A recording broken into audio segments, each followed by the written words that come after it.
Send this to someone who really needs to hear this.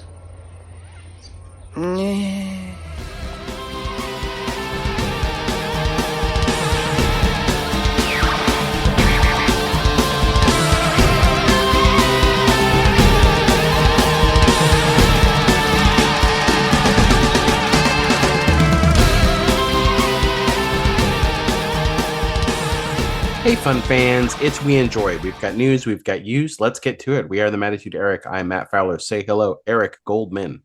Hello, everybody. Skipped last week because I was out of town, so no news. So some of this news is going to be a bit of catch up, though. There are plenty of deaths to go around. Don't you worry. There's there's old RIPS and there's some new RIPS. But yeah, I guess we'll start with the RIPS here. But yeah, the one that sort of grabbed the most headlines right out of the gate, because it was the first of this string, was James Van Der Beek dying very young of cancer. A lot of people out there grew up with Dawson's Creek. I probably think 2 seasons of that. I didn't stick with that show, but it was certainly a phenomenon at the time as far as like YA soapy drama stuff that came around in the late 90s. And he was a big part of all of that, and went on to amusingly self-parody himself on the sadly short-lived Don't Trust the Bee in Apartment 23, which I very much enjoyed. Yeah, he did a lot of self-parody because obviously the Jay and Silent Bob movies, very funny cameos in both of those. I always laugh a lot about "You wouldn't last a day on the creek." I thought was an amazing line. But you know what? I believed him when he said that. Yes, but yeah, I think generationally this was one of those holy shit, because we lost both Luke Perry and Shannon Doherty, who were people on teen dramas when we were teens, and it's just that it's like that weird, like, well, this isn't right, like, these people are dying relatively young, and we knew them as like teen idols, so there's something much sort of sadder and darker about it than some of the other deaths we're going to talk about, which are sad too, but people live long lives. But Van Der Beek, because he's like a WB star, right? And we lost he wasn't even Melrose, and Beverly Hills, which were years before. Right. So, yeah. And we lost Michelle Trachtenberg recently too. Who, no disrespect to her, wasn't the face of her show in the way she still meant a lot to people. But like, the fact that he was like Dawson in the titular Dawson in one of the flagship shows on the WB, I think made this really hit hard, just because, we knew he was sick, but just, yeah, it just was like that's crazy. It's also one of those things where, GoFundMe's were started for his cancer treatment, and also now stands for his family, support of his family in the wake of his death. But it shines a glaring, spotlight once again on our broken healthcare system. And also another light shined on misconceptions of actors as like being wealthy people, even if they had success in their career at some point. It's like when the guy who played Alvin on Cosby Show, he was like working at Trader Joe's, and everyone was like, but he was on TV, right? Like, as far as like most people you think of as actors, even famous faces, are like they're not the millionaires you think they are, right? Like, they're just, there's this misconception that they're all like have no care in the world when it comes to finances. Right. And it always depends on, what show they were on, what their deals were, all that. How long ago it was, like, well, also what their deals were exactly. So yes, but we WB was not paying like what NBC was paying for a hit show. Look, I want to acknowledge it fucking sucks. He was anti-vax in his last years. His wife is like staunchly, like, she's like way out there. Yeah, that was the other sort of elephant in the room, as far as like an actor who purposely made and also made a scene out of it, moving from LA to Texas because he wanted to get away from Hollywood. You know what I mean? Right. And also like, there's a lot of rumors, and it's unsubstantiated, but people are like, oh, he's seeking like non-traditional methods and all this. We don't know the details of that, and it sucks that he went down that road. It also, though, sucks more that a guy in his 40s died of cancer. And it's just like, obviously, like, that I think is the biggest thing, even though it's a little messier than we'd like, because people are messier than we'd like. Also, it's really sad. People have noted a movie that it wasn't like a huge movie, but it's a touchstone movie for some people. Varsity Blues. 3 of the guys who played the team in that movie, because that was also a Paul Walker movie, and then the actor Ron Lester, the heavyset guy, passed away. So that 1999 like popular teen movie, that has like this sort of strange shadow on it with that. But yeah, I interviewed Vanderbeek once on How I Met Your Mother, which was a role that was definitely aping off his past because he was one of the Robin Sparkles videos, which were such a touchstone of the show. They were so funny that Kobe Smolder's characters had her when she was a teen pop star in Canada, and she made these cheesy music videos, and he was in the second one, not playing himself, playing her like high school boyfriend, but clearly setting up the idea that he was once a teen hunk, because the idea is now he comes back and he's like a paunchy middle-aged guy and he's balding, and that he's not what she remembers, but she still sees him that way. But so still like, a winking thing to like the fact that he was once like a teen idol. So definitely had a good sense of humor about himself. But yeah, I think that's one of those ones where it's just the disconnect that people are like, Jesus, like, it's like, how can like Dawson, like that. And there was that big benefit a few months ago that the whole cast did, and he couldn't be at, unfortunately, because he was ill. That they did. And I think that was very heartwarming to see that the cast of the show, some of whom, Michelle Williams, like, now like this, lauded award-winning actress, Joshua Jackson, Katie Holmes, they've all had really good careers, but none of them are like embarrassed by their Dawson's Creek past. They never have been, and that they all kind of unified to help him. I thought that was, pretty great, even though it was obviously for a sad situation. I want to call out the fact that maybe some people don't know that Vanderbeek didn't have like, a huge movie career, but he did play in universe Patrick Bateman's brother. Yep. Patrick Bateman, American Psycho, from the Bret Easton Ellis novel. Ellis also wrote The Rules of Attraction, which was another book set in the same universe and was turned into a movie where Vanderbeek played his brother. I don't know that I fully recommend the movie. It's fine. It was sort of a try-hard 90s, like, edgy black comedy, I suppose. I liked it when it came out, but I have a feeling it wouldn't really hold up. I don't think it holds up. But yeah, so he did play that as well. There's a deleted scene where he calls Patrick, played by Casper Van Dien from Starship Troopers, that you can watch, that I just watched the other day, where a different interpretation, almost our almost Batman, Casper Van Dien. No, he was not almost Batman. Another recent death was Tom Noonan, who is also a big part of our childhoods growing up. It's interesting, he mostly, one of those players who plays psychos and monsters, and just because of his tall stature and, very unique look, played creeps, but also had a few TV runs, mostly recently with Hell on Wheels and 12 Monkeys, did TV series. But growing up, for us, he was, for me, he was in Manhunter. He was the first Francis Dollarhide in the Red Dragon adaptation Manhunter. He was in FX, RoboCop 2, which we covered as a main event here. Monster Squad, he was Frankenstein, a bit. So very recognized. Whenever he's one of the epitomes of that guy when you see him in something, even when he shows up in Heat in a non-monstrous role. You're like, oh, it's Tom Noonan. Yes, his second Michael Mann movie after Manhunter. I think a lot of people, kids, a lot of people our age. Last Action Hero, yes. Yeah. A lot of people who were our age. Monster Squad has like a huge cult following.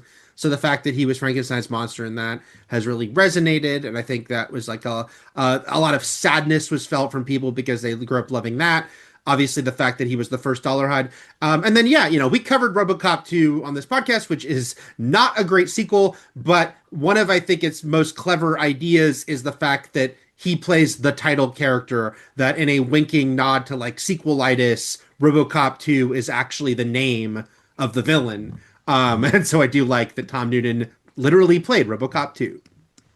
And there's a hot toy of him. He's got a big fancy video screen face. Did Last Action Hero ever get hot toys? Is there a Is there a Ripper hot toy? That's the killer he plays in that leaps from screen to real life. Yeah, he sadly passed away as well. Also, once married to, I know we brought him up recently because we were digging into Jaws 4: The Revenge and the actress in that, and they were married at one point. Okay. Then, so Eric Dane passed away. This was yesterday, right? This was just yesterday. Before this, yeah. Didn't, as far as my pop culture knowledge, very limited, except for X-Men 3, The Last Stand. But I did not watch Grey's Anatomy, which is where he sort of made his bread and butter. He's been in a Sure. ton of TV and stuff, but Grey's Anatomy is where people are going to, and the Shondaverse are where people are Well, going to I think he's got two generational touchstones because that will be his first thing. That's, he was a big part of that show. He's on it for many years. So that'll be a big touchstone. But the fact that he was on Euphoria means another generation. He played Jacob Elordi's dad, and he's in the third season, apparently in a wheelchair, but he did do the upcoming third season. He returned. Do we know that kids would be watching Euphoria? Oh, they were. I mean, I say kids. Were they, or was it just HBO watchers? You know what I mean? Like, it had it. I mean, again, I say it because the show it's still centered it on teens, but it had a young audience because that's where Zendaya, the kind of cult audiences around these actors came from. I think a older teen audience. Now the show has taken so long to do 3 seasons that they're pushing 30. These fans, well, I'm just wondering if it was like the same audience as White Lotus, because HBO just has its own audience. It has its own audience, but I think that Euphoria had a specific audience. I think the fact that it was about these young characters, the fact that it helped a lot of fans discover these actors, several of whom have become really big names. So the fact that it's a big deal that they're coming back for a new season, I think that it did have a young audience who it resonated with. I mean, it has a lot, from what I gather, Matt, because I haven't seen the show. It has a lot of obsessive hate watching, right? Because there's so much this show sucks, and I can't stop talking about it. I can't stop saying how much I hate what they do to these characters. But Eric Dane, because I haven't seen the 2 TV shows that he is very well known for, but I've seen him in a lot, and he was working a lot in recent years. So, I mean, very notable that he was the bad guy in the 4th Bad Boys movie, Bad Boys Ride or Die. So, big hit movie very recently. I think what really helped him was he embraced his gray fox, he didn't dye his hair when he went gray fairly early, and I think it helped him give a good look. And so he got to play the bad guy in that. He was in a movie last year that wasn't very good, but I thought he was good in. Everyone was good in it. The movie just wasn't very good, called Borderline with Samara Weaving. And so he was, Andy did the 3rd season of Euphoria. So he was doing all these things very close together. Another thing I'd want to recommend of his, even though it's funny, he's barely in it, but he's in it in a small, specific, fun way, is the 2005 horror movie Feast, which was...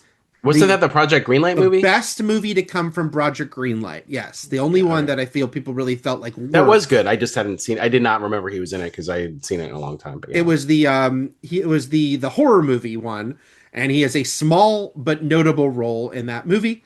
And it's just a fun movie that it does make me want to revisit. So, and again, he was only 53, so again, not much older than Vanderbeek or us. Yes. So ALS, and it happened quick. I think he was only diagnosed in 2024. And it really shows you how quickly something like that can get you. So awful too, obviously way too young. Quite sort of beloved. To my shame, I mistook him for Max Martini in our text chain yesterday when we were talking about it. I was like, that's sort of my Eric Dane knowledge. But Who? Max Martini is another actor who looks sort of like Eric Dane, but I was like, when you said he died, I was like, oh, I like. That's sad. I really liked him in The Purge season 2, the TV series. Okay. And I was mistaking him for Max Martini, and that was to my discredit. He also starred. He was the only show he was the lead in. Was The Last Ship, which I remember. I did watch the pilot to that. Okay, I remember so that debuted while we were working at IGN. I didn't because that had Andre Braugher on it too, right? Yeah. No. What? What was the Navy one? Last Resort. Oh, okay, I'm thinking I got the wrong last. Last Stand, Last Resort, Last Ship. And they were both high concept because Last Resort was Andre Braugher is ordered to do a nuclear strike and he refuses and kind of goes rogue and takes his sub. Yeah. But I was like, well, what was The Last Ship about? I knew he was Eric Dane was a naval commander, but what was its hook? And his hook, Matt, was that there is a global pandemic that wipes out 80% of the world's population, and that he is the captain of an uninfected Navy ship who's trying to find the he's cure. that's right. Now you're kind of jogging my memory here. So it was sort of Snowpiercer, which is like they got to keep moving on the water, right? Like they don't know where to land. but with more of a purpose because they think they can find a cure. Adam Baldwin was on that one. Yes. Yes. Okay. I got one. Finally got one. There you go. But yeah, the fact is that like, it's one of those things where because he did 3 long running shows. So it's one of those weird things. This is a strange way to look at it, but it's like, oh, like Disney, ABC, HBO, TNT, everyone who put a statement out about him because he'd done like a long thing, had a long run as a star for them. So, certainly a lot of people know him. Eric, let's stop talking about Eric Dane. Hey. Well, it's going to be weird when we talk about Eric Dane for 6 minutes and Robert Duvall for 2. All right, true. But R.I.P. obviously.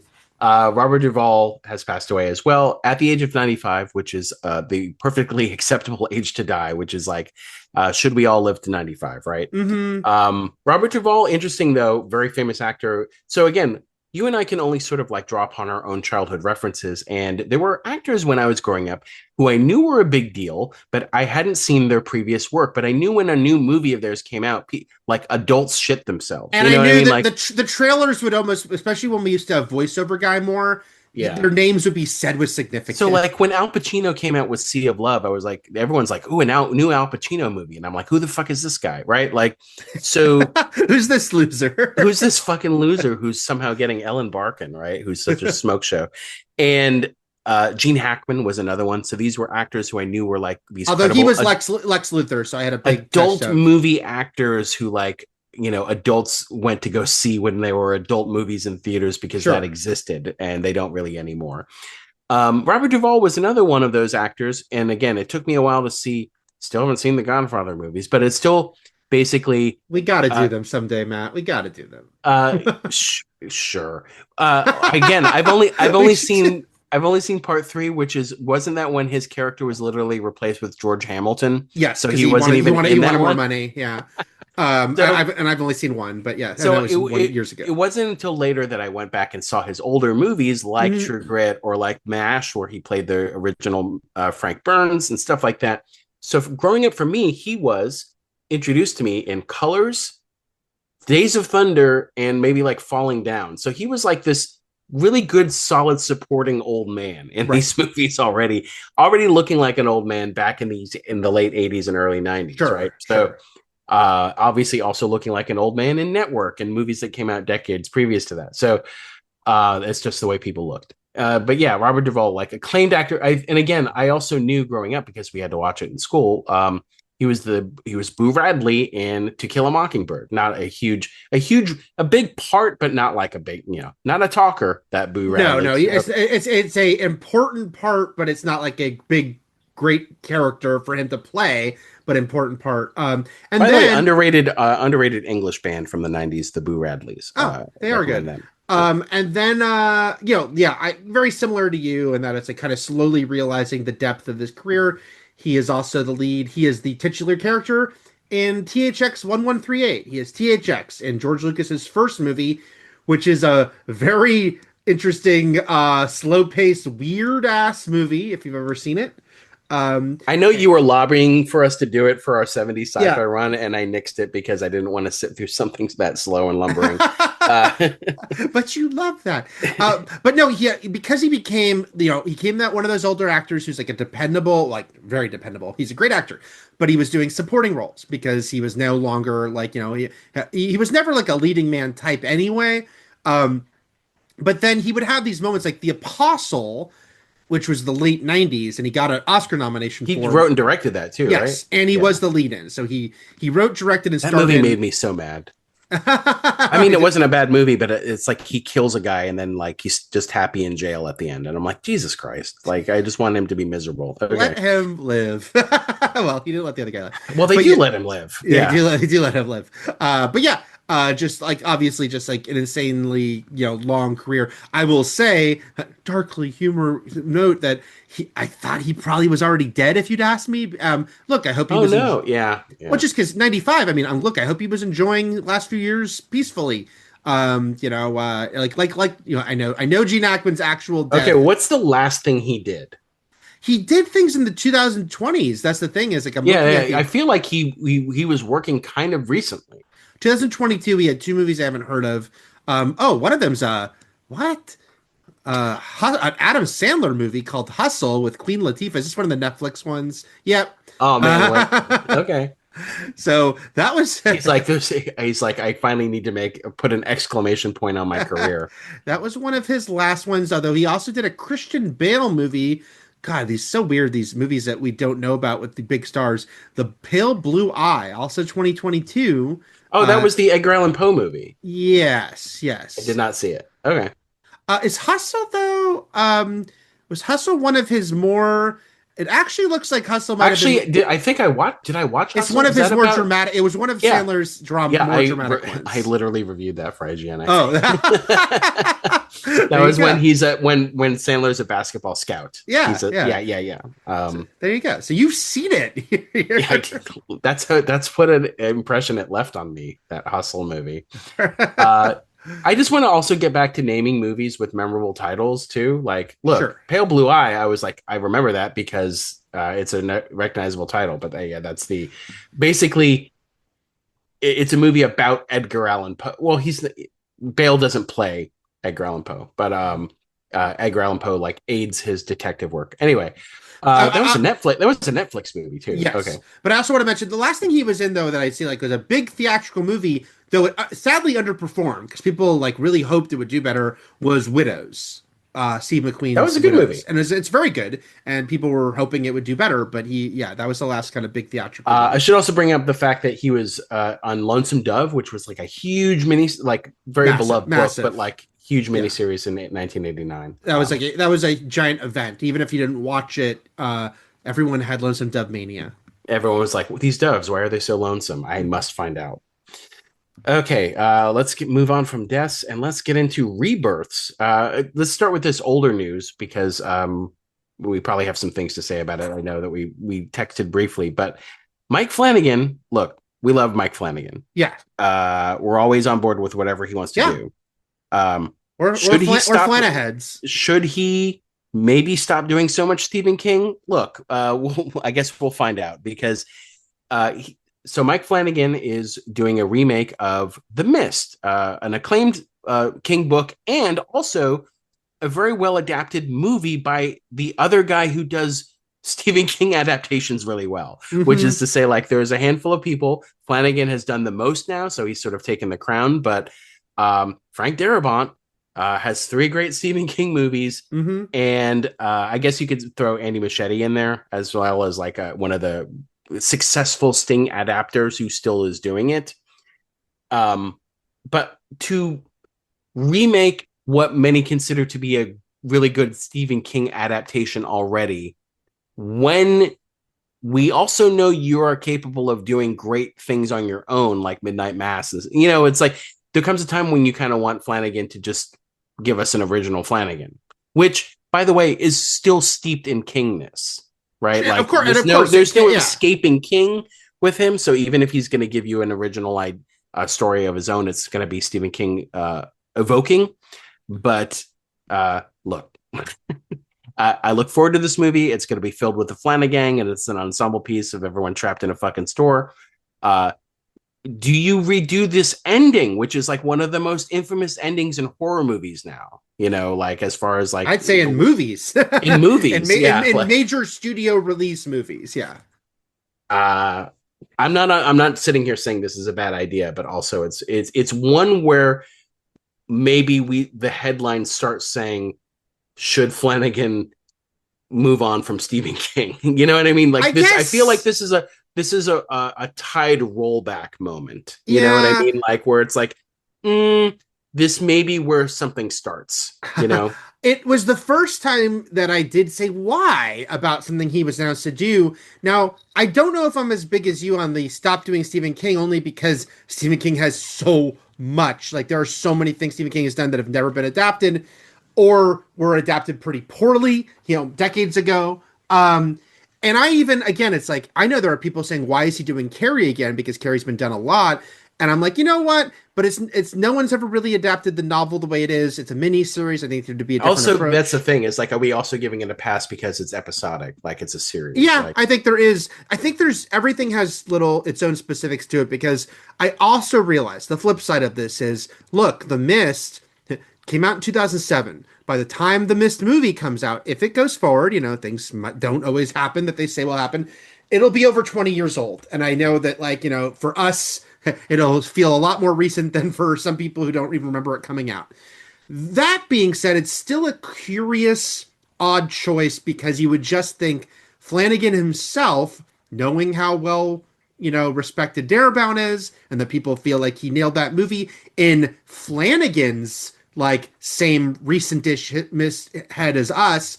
I'm just surprised he'd want to do it. Like, I'm just surprised that does he love it that much that he feels he has to do his own version of it when it's going to be compared to.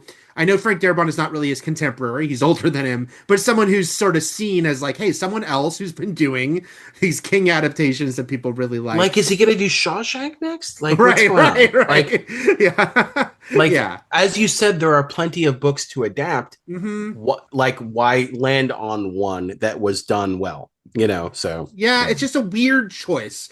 And so yeah, I don't know. It was the first time that one of these were announced that he was doing that. I was like, huh. He also, because again, people are like, a lot of people are like, hey, can he get to Dark Tower, which had a way more recent movie? It's just no one thought it was good, so they're like excited for him to do a good version of it. I don't know what his new take on The Mist would be. He's like, The Mist is alcoholism. I don't know. Right. And again, and this is so I've said many times, remakes do not ruin anything. The other version's still there, so none of that matters. It's more me trying to get into his mind to be like, why would he want to do The Mist again? It just seems like a strange choice. Someone will probably ask him that. Yeah. Like once he starts doing press for this. Mist? Yeah, I mean, I feel like that'll be the first question out of most interviewers' mouths. All right, let's get into another redo, which is Charlie's Angels, which has had several redos. Charlie's Angels, for those who don't remember it, pre the 2000 movies, was it a hit TV show that ran from the late 70s into the early 80s and sort of made pinup stars of its leads, and then had a successful run, 2-movie run with Drew Barrymore as sort of the center of this. She was producing these movies, right, at the time? Yes. With her and Lucy Liu, and who's the third? I can't. Cameron Diaz. Cameron Diaz and Bill Murray as Bosworth? Bosley? I don't know. Well, I don't know he was only in the first one. Oh yeah, and then got replaced because he was a piece of shit. He was a piece of shit. So he got replaced by George Hamilton. No, it was Bernie Mac. I'm making a Godfather joke. I know you are. I'm doing a callback. I was don't already act like I'm just like that obtuse that I actually can mistake George Hamilton for Bernie Mac. You've done it. You've done it before. Yeah. Once again, the two actors who I think look exactly alike. The Bernie Mac Dracula that you love so much. Okay, so but now then it had a very failed redo in 2019 with Elizabeth Banks' version, and now Sony is back trying to get Charlie's Angels to work again somehow. And is this a series or a movie? Who can say? Let me check. I think it's a movie. It's a movie. And right now, Pete Chiarelli, who wrote Crazy Rich Asians and The Proposal, is going to sort of tackle the script. A rumor told this periodical that Drew Barrymore and her Flower Films production house is going to be also behind this somehow, but maybe just in name only. We don't know. But anyway, Sony. And then Jeff Snyder was saying this week he's hearing that Barrymore, Diaz, and Liu will be in this movie. But it's one of those probably not the leads. Not the leads, but legacy sequel style. Well, did you see the 2019 movie? No, I didn't. It gently legacy sequeled, and I think Barrymore was a producer on that. I think it's one of those things where she has like a baked-in deal now, because they established that they're not the first Angels, and they see a room of like costumes, and it includes like outfits from the Barrymore movies. Like it's like there's like these little nods to that history. So I think that, and again, I didn't put down here, although I almost did, the new Baywatch coming together with Stephen Amell playing the Hoff's son, who was a character on the original show, I know. But as we said, there's a probably we've gone really too far probably with the everything has to be the legacy sequel. So it's not shocking to me that if they do Charlie's Angels again, especially as we're hitting that late 90s, early aughts nostalgia, and we're getting like the new Mummy. Oh, we should mention that Brendan Fraser and Rachel Weisz have officially signed on to the Mummy 4, which has a release date for 2028. Okay, when should we mention that? Just now. I just did it. when we'll do it in a couple news stories. It happened. It happened. We'll bring it up. But that it wouldn't. Yeah, it doesn't surprise me that if they do a new Charlie's Angels, they'll want to have this couple of scenes where the angels that people grew up with 25 years ago, pop up for a couple scenes in the movie. Oh my God, who cares? Okay. That's what's important now.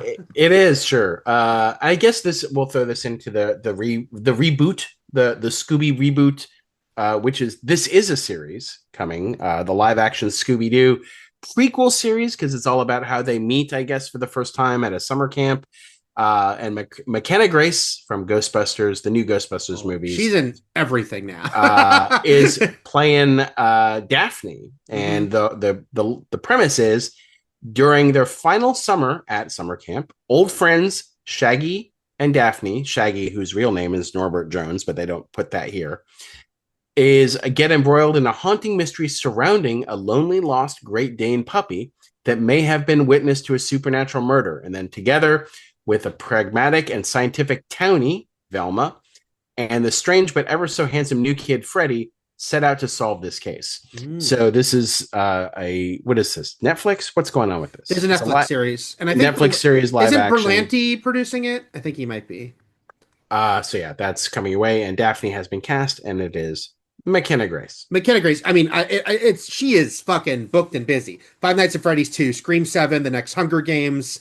There's that trailer that just came out this week for that movie Slanted. That's like The Substance in high school, where the Asian girl makes herself turn into a white girl, and it's McKenna Grace who she turns into.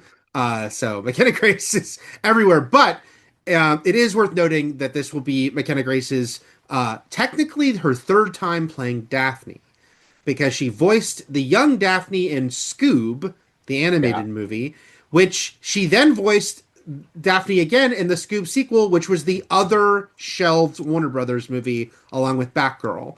But the one that I'm even more curious why they didn't release it, since they finished it and it's Scooby-Doo, and which is a perennially popular thing for Warner Brothers. So I'm not, who the fuck knows why that all happened. But anyway, this is a role she's familiar with as she plays Daphne again. All right. Scream 7's next week. Can't wait. Okay.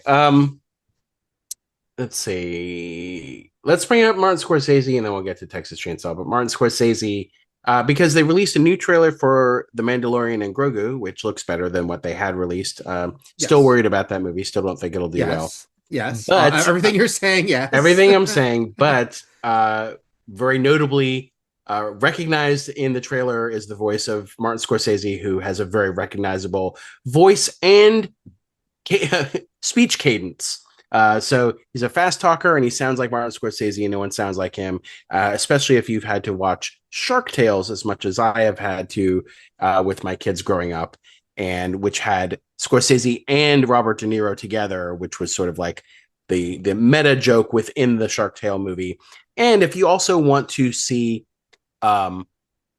Scorsese awkwardly use hip-hop lingo, then also watch Shark Tale, because at the end he gets to do like a yo sort of like Ebonics yes Eric, yes, he got to do his "You're the Man Now" dog. He absolutely does, and I hope it's in Mandalorian and Grogu too. And they did the thing which they do obviously with a lot of these digital characters where they kind of you look at the face of the character and it looks like him, like they've given him some of the physicality of Martin Scorsese. Right now, I honestly do not think this movie needed this at this point. This movie is already sort of fighting an uphill battle, and Glub Shido, voiced by Martin Scorsese, is not something this movie needed. I feel like this is just extra like silly baggage on top of a movie that is already like has is bordering on being interesting for most of the people in the movie going crowd. Okay, so but yeah, who knows who he is? He's maybe he's the owner of Club Shido, and that would then it just all comes full circle. Wasn't Favreau? Yeah, he was on Wolf of Wall Street. So Favreau went to Did not see Wolf of Wall Street. I feel like it would just annoy. Yeah, I feel like it would annoy the shit out of me. I'm not I'm not fully like. It's not endorsing the characters. I know it's not. Of course I don't think movies do that. But also, do I want to spend? It took me a lot to get up the. Muster up energy to watch Marty Supreme. I know he was going to exhaust me. I feel the same way. So you should see it. But anyway, Favreau was in that. So now he gets to direct. Scorsese who's only right now is the Ardenian shopkeeper. It's weird. It's funny. Mandalorian and Grogu is so weird to me, both because that first trailer was so underwhelming, but also because this is the first Star Wars movie in so many years.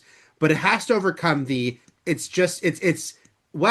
just a long episode of a TV show feeling? But then the trailers refuse to give us like anything interesting as far as what's the plot, like what's the story. The trailers are only feeding into it's the TV show, but now longer with bigger, some big guest stars like Sigourney Weaver or Martin Scorsese. So there's a much better trailer, but I just think it's so weird that they're not like giving us like what's the hook here, what's happening. Which is why I'm like a lot of people, I'm like, okay, right now I'm just going to assume Sigourney Weaver betrays them because they're not telling me who the fucking villain is. They're not saying like, this is the conflict. This is what is happening. Like, we're just seeing him going places and doing stuff. So just strange to me to market it. That's what the show was. They went places and did stuff. But which is fine. Yeah, I know. It's just, yeah. It's like people, because when I was arguing with some people online about this, because they're like, well, other Star Wars movies haven't gotten plot specific. I'm like, yeah, but other Star Wars movies were like the event was new Star Wars movie with new characters. Because this is like continuing a TV show, I think there's a bigger onus to be like, here's what's going to set. Here is this like, oh shit, they've never faced anything like this conflict, but they're not even doing that. It's weird. It's just weird to me. I mean, they bring up the Hutts, I guess. But the Hutts have been on the show again. I know. They gotta tell us what's happening. No, I'm not trying to defend the show. Again, what's happening? This is maybe. Yeah, I'm not even saying that it's going to be a bad movie. I'm just like, it's just strange that they're not. I think, and then coupled together with the weird Super Bowl spot that they did with the Sam Elliott voiceover, that made it seem like a Jeep commercial or some shit. Like, what are they doing, man? It was just it's been a weird ad campaign for that movie. Okay, and then we have, this is a series. And we missed this because we could have talked about this on the last one we did, news episode, but we forgot about it. This is, okay, so right now, A24 is won the rights to this series, this Texas Chainsaw Massacre series that has Glenn Powell as an executive producer. Mm-hmm. No mention at this point of whether he's going to be in the show or not, but he's an executive producer along with JT Molnar, who wrote The Long Walk, Stephen King adaptation, but also wrote and directed The Great Strange Darling. Mm-hmm. And it is a Texas TV show series. So based on, I guess, the first movie, but it's a miniseries or ongoing series. We're not sure. But this is in the works right now. Eric Oldman, the most pressing question, though, if Glenn Powell is going to be on the show, will he be Vilmer or Rothman? Which do you think he should be? And I guess I am only choosing next generation characters. Well, because he could play Tex, which was Viggo Mortensen's family member in Chainsaw 3. They like to mix in the handsome member of the family, the guy the recruiter. So he could be Tex. That's where I'm going. Glenn Powell has been doing press for his new movie, so he's been talking about this, and he says, right now I'm just a producer. You never know. I mean, he's got to pop up, even if it's like one episode. I think, What if he's just like the Rod Sterling style narrator? there. So yeah, this is funny that there was this I big. either hope he's that or he winds up on a hook. So either, yeah, it's the hook uh, for you, or you oh gotta yeah, bookend it. yeah. This is funny. A24 also producing Crystal Lake, so A24 is snatching up the slasher icons. Well, for a minute there last decade with The Witch and the Ari Aster movies and stuff like that, they were sort of a horror house, even though that's not what they set out to be, right? Like Yeah, A24, obviously. So then as they came into this decade and were had different offerings, and even like you look at their slate and you're like 6 movies in a row and none of them are horror, they're all just weird. That's yeah. So they aren't, at a certain point they were sort of the elevated horror house, but they're not really. Like they're all over the place. So yeah, them having these horror properties isn't, completely out of left field, but it is like it isn't the bread and butter that you think they do all the time. But yeah. right. But now they got these two. But these are legacy like IPs, like Right, for but horror. big names like the names that people know even if they haven't seen these movies. And they also A24 also got the movie rights, and there is a movie. They're gonna try to do a new movie with. It's not the same people like Molnar and Glenn Powell are not attached to doing a movie. They're attached specifically to a TV show. But for now, we'll see. But yeah, it is funny that that's where the rights ended up. Chainsaw Massacre is one of those franchises that's been like Halloween, but even more, I think, just jumped. The ownership of each movie is like all over the place. I should also mention it's funny with this happening. I was like, wow, it's funny that Chainsaw Massacre, which is one I would never expect to get a TV show, much less one with like a pedigree production company and some notable names involved. I'm like, oh, look, they're doing Texas Chainsaw Massacre. We're gonna have TV shows now from like all the iconic slashers except for Halloween. But I forgot there is a Halloween TV show in development. That is the next thing that Miramax is doing with the rights now that the Blumhouse deal is over. Which is funny because okay, the first obviously Crystal Lake is not the first Friday the 13th movie, but Right. like that I mean, movie you mean TV show. stylistically, yeah, that movie stylistically drags. We Mhm. mentioned when we did our Friday the 13th run that like part 2 feels much more energetic and is a much better movie than the first movie, which can be kind of lumbering. And then Texas Chainsaw Massacre, the first movie. Again, so it's like these are lean movies. So again, there's a joke there which is like, oh, you're going to turn this into a series which just drags things and stretches things out more. Obviously, there's going to be more to the Texas Chainsaw Massacre TV show than just what you see on the screen in the first movie. It's just not like they get in a van and the first episode is them in the van, right? Like it's not that. Anything could be good if you're interested in the characters. Better Call Saul, which people argued was better than Breaking Bad by the end of it, or even by near the end of it, you cared about. If you just create a world where you care about the characters and stuff outside of like Leatherface, it doesn't matter. You're going to be invested. So like, anything's good if it's good, is my point. Right. Because there's rumors already like, oh, this will be about a young Leatherface, which is funny because there have been 2 separate continuity Chainsaw Massacre prequels about young Leatherface. So this would be the third version of like, how'd he become Leatherface? But the other ones weren't good. Maybe this one will be good, But like Bates Motel, we cared about. They gave us characters to care about, like outside of like what there are things we can't imagine that it can present to us. That's the thing. Is like all we do is just like be narrow minded and think about the actual property that it's adapting. Then we're like, well, what could it possibly do? Well, the things you're not thinking of that other people are in charge of thinking of. That like it's their job to be creative and entertain us. So let them do that. Yes. Anyway, Crystal Lake, I think, makes a little more sense on the surface only because Friday the 13th gave us like from the beginning like some sense of like lore of history. Decades ago this happened, here's why it happened, like more idea to fill in the blank, where Chainsaw Massacre was just like this horrific thing. Yeah, this family's out there and they've done this before, but there wasn't like a lot of specifics to it. But again, like, it all goes back to anything can be good if they do it right. And this is a cool group of people. I mean, JT and Wellner doing it makes me really excited. And so, I will remain hopeful.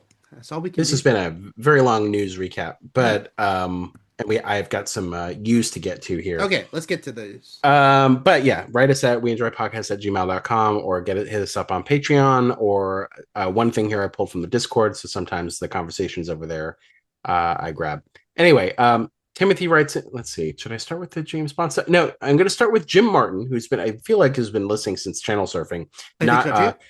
Jim Martin, not a Faith No More Jim Martin. Because, Matt, you've been making that reference for 20 years. That's what marks it from, that's my timestamp. Not 20, but a long time, yes. So when I was telling you that Chris Elliott was on Schitt's Creek, and you're like, Chris Elliott's on Schitt's Creek? And I'm like, yeah, he's on Schitt's Creek. He's a big character. He's a main character on Schitt's Creek. Jim writes in, yelling at me, which is weird. So I feel like this is misplaced, but you tell me, Eric, what you think. Jim writes in, oh, Matt, Chris Elliott is literally in the Schitt's family on Schitt's Creek. He plays Roland Schitt, mayor and namesake of the town. So I don't know what he's yelling at me. I think he just forgot who is the dumb one here. I was the dumb one. I think he's yelling at you. Yeah. I think this was just a messing up who you wanted to yell at. So I will take it because I did not know. I don't know.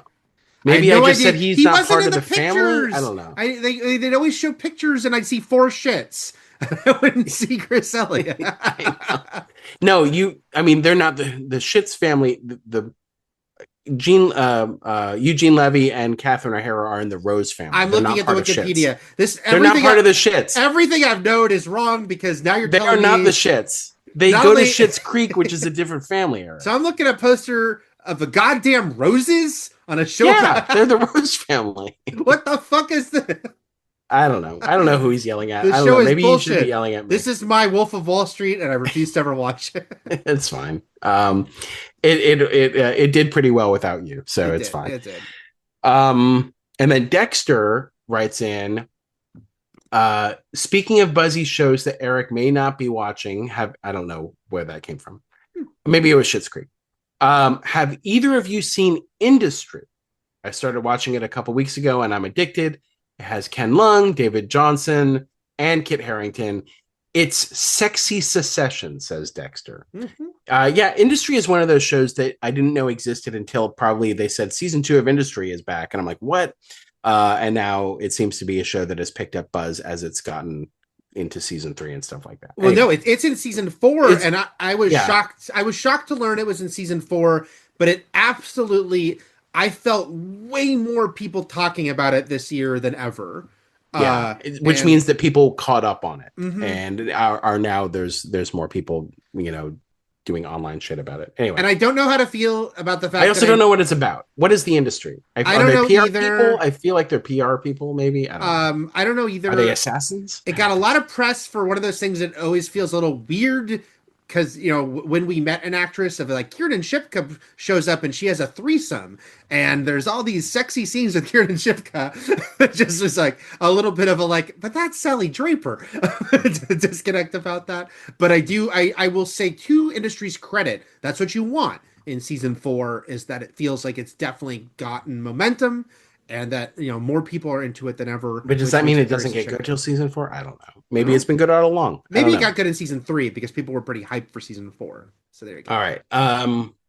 Someone named The Coach, that's who he goes by on. And I think that's also his online handle for a lot of things. But on Discord writes, can I put a 2026 episode request in for Transformers, the animated movie for the 40th anniversary?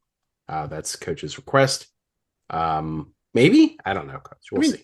He can put in the request. I can't promise we'll do it. No one's stopping. No, I rescind your request, Coach. No, request it.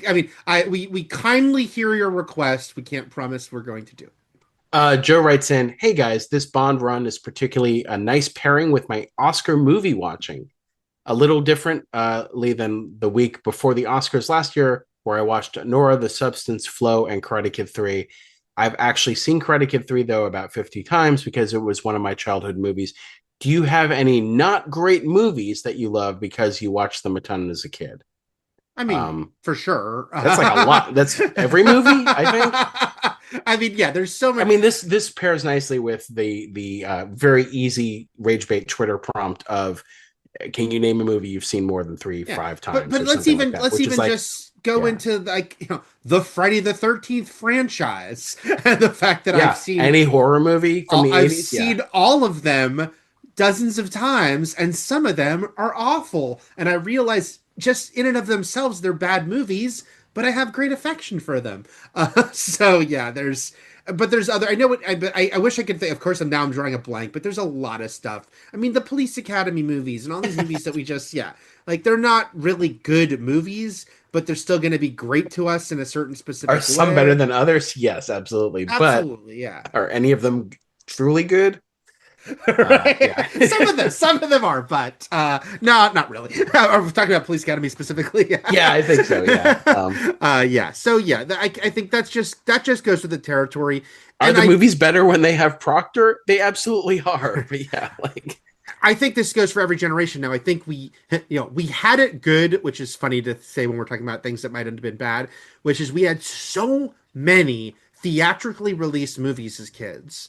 And so we just had so much to pick from, and these movies would come in theaters, and then they'd play on cable over and over and over again, so they kind of get burnt into your brains. Because look, I will roll my eyes now when I see generationally, like, younger people say that something they grew up with. No, actually, that's great, because I grew up with it. I was a little kid when it came out. So Batman and Robin is actually great. And I'm like, no, it's not. But I also understand it. Like, I can't be, like, mad about it. If you saw it when you were 5 or 8... I get it. Like, it's like it is great in a special way that you can't like it's great. Undo. Yeah, through nostalgia goggles, and we understand that, but you can't say it's objectively great because right.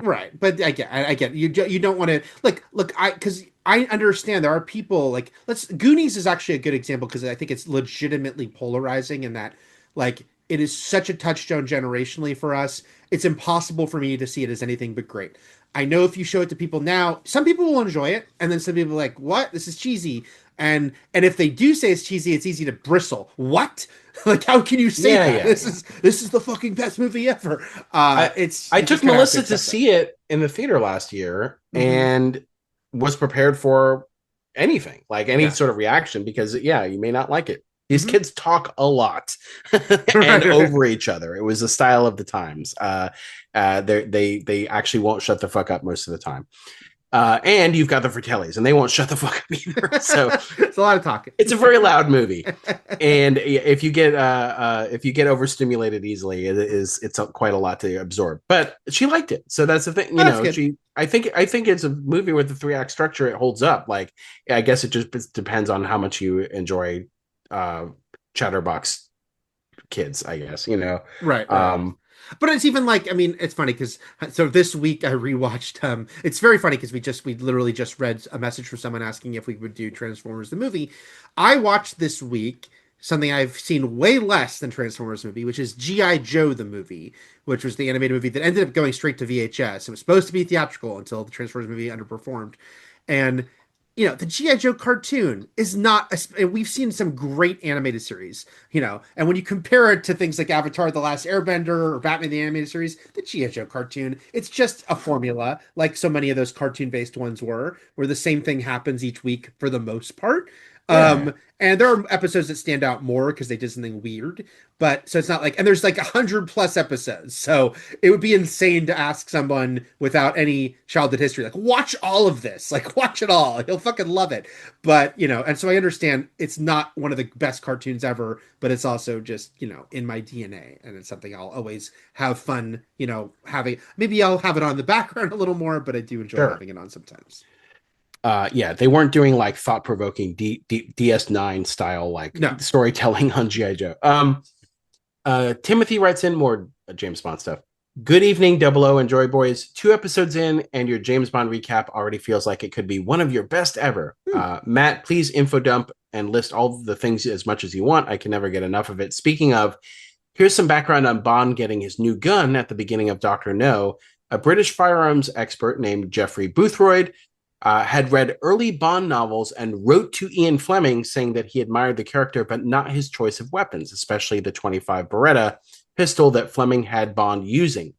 Boothroyd suggested several alternatives, including the Walther PPK, and thanks to Fleming, he basically had the MI6 armorer who gave Bond his new gun be named Major Boothroyd. The rest, as they say, is history. Since the question came up recently, I'm 99% sure the oldest films you guys have covered was The Wolfman, 1941, Oh, back of course. in your werewolf movie series. Of course. Yes. Thank I'm you. already excited for your Goldfinger episode to drop on Monday. Timothy. All right. Timothy, Those are the thank you for that. And I actually really enjoy that. Yeah, Matt has such a leg up on me on this Bond series because yeah, I barely know these movies. And he knows he's way more immersed in them. So I'm learning lots of fun facts along the way. all right. Do you have any recommendations, Eric? Man, not really because man, I've watched a lot of whatever movies the past year. I did a bunch of reviews of movies that were like I just did a whatever review too. So bad to okay. The movie I enjoyed most that I've recently in theaters was Goat, which is a very basic story but really cool animation. Like visually, I was like, oh my god! There's like a they play these the environments they go to. There's like a basketball game played on what looks like Mustafar with like lava shooting up and shit. And so I'd recommend that movie for like just a well done basic story with great visuals.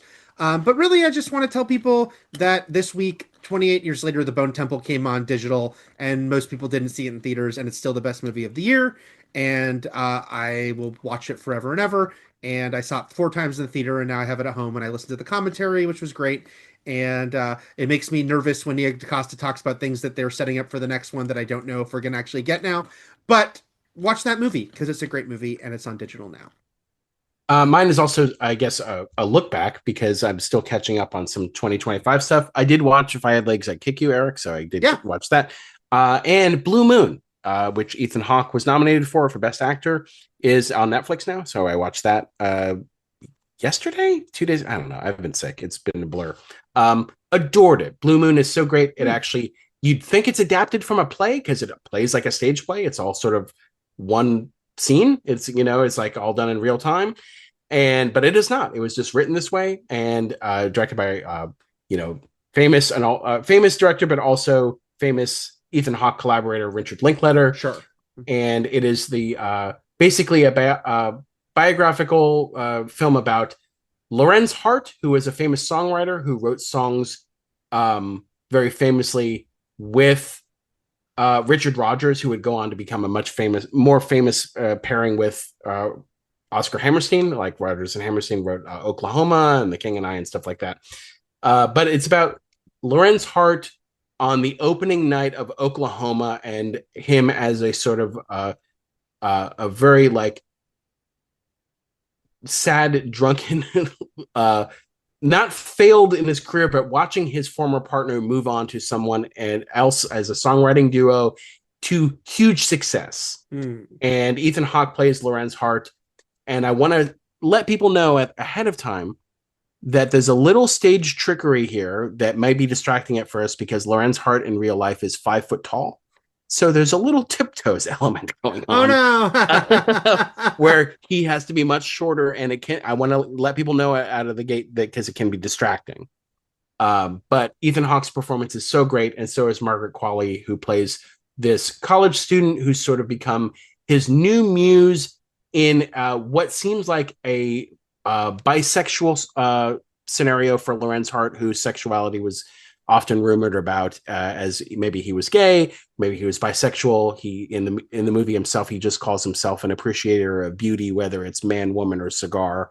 And it's great. Bobby Cannavale is in it as well, and I mention him because he is now connected to 2 Oscar nominees because he is married to Rose Byrne, but in the movie with Ethan Hawke. And it's I thought it was great. Again, like as a guy who likes plays more than musicals, and even though this is very centered much around musicals and those who wrote musicals, that it is a play.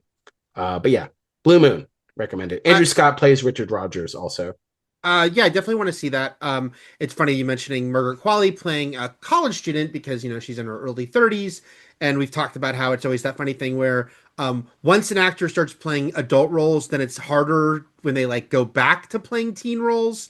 And a movie I saw this past week was This Is Not a Test, which is a new zombie movie starring Olivia Holt, which I am one of a million people to say, oh, it's like The Breakfast Club with zombies because it's about 5 high school kids during the zombie apocalypse like locked themselves in their high school. but small, character driven, low budget movie. And she's very good in it, but it's just very funny to see a year after Heart Eyes, where she's like playing like a young corporate, girl, to see her playing a high school student again. I'm like, even though we accept people in their 20s playing in their teens, it's like once they cross that line into doing adult roles, it's a little funnier when they go back to the high school role again. Yes, but she's really good at it. She's really good in the movie, which is just okay movie. But I like. All right, recommendation for her, but not the movie. Mm-hmm. I recommend Blue Moon. Mm-hmm. Watch it on Netflix. Okay. Yeah. Until next time, everything is possible, but nothing is real. And shock.